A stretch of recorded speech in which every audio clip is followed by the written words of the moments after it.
নাগরপুর এবং এই দেলদুয়ারের যে গণমানুষের নেতা হিসেবে পরিচিত হয়েছেন ডাক্তার আনিসুর রহমান, দীর্ঘদিন যাবৎ দেলদুয়ার এবং নাগরপুরের মানুষের চক্ষু সেবা দিয়ে আসছেন।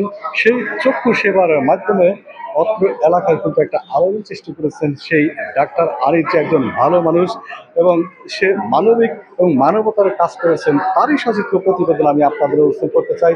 দেশ এবং দেশের বাইরে যারা আছেন তাদেরকে অভিনন্দন জানিয়ে আজকে দেলদুয়ার এবং নাগরপুরের গণমানুষের নেতা হিসেবে আবির্ভূত হয়েছেন সেই ডাক্তার আনিস সম্বন্ধে এখানে যারা আছেন তাদের সাথে কথা বলবো। আসসালামু আলাইকুম, ভালো আছেন আপনার সবাই? ডাক্তার আনিস কেমন লোক? ভালো ভালো ভালো হ্যাঁ, ভালো লোক। এমপি হিসাবে চান না ডাক্তার আনিসকে? হ্যাঁ চাই আমরা। কাকে চান এমপি হিসাবে?